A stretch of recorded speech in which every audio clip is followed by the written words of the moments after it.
সকলোৱে যাতে আৰু এই উদ্যমিতাই যাতে আমাক অকণমান হ'লেও আমাৰ স্বাৱলম্বিতাৰ পথ সুচল কৰিব পাৰে তাৰ প্ৰতি আমাৰ এক সুন্দৰ পদক্ষেপ। মই এনেকৈ কাপোৰ বস্তু নিজে হাতেৰে বনোৱা বস্তু ইউজ কৰিছোঁ আছে আৰু সেই হৈ গ'ল যাৰ পৰা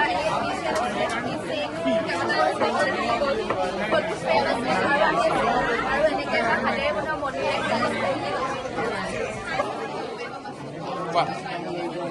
এইটো মই ফ্ৰুট চালাডৰ এটা ষ্টল বনাইছোঁ য'তে কি মই টাইপছৰ লগাম বুলি ভাবিছিলোঁ কিন্তু মই লাষ্টত মিক্স ফ্ৰুট চালাডটোৱে দিলোঁ মৌ আৰু লেমন লগতে জুচ মিক্স কৰিছোঁ আৰু লগতে ক'লা নিমখ দিছোঁ চাট মছলা দিছোঁ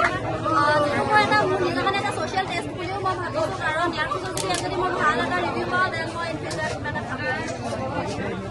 বিভিন্ন ধৰণৰ চাউল পোৱা যায় আমাৰ দোকানখনত সকলো আহিব উপভোগ কৰিব তাই কামনা কৰিব। কি চাউল পোৱা যায়? তোমাৰ আছে ইয়াত বৰা চাউল জিৰৈ চাউল আমপাখি চাউল জহা চাউল আছিলে ষ্টক খতম হ'ল তাৰপিছত তোমাৰ বাচমতি চাউল ৰঞ্জিত চাউল আৰু আছিলে ষ্টক খতম হ'ল আৰু এতিয়া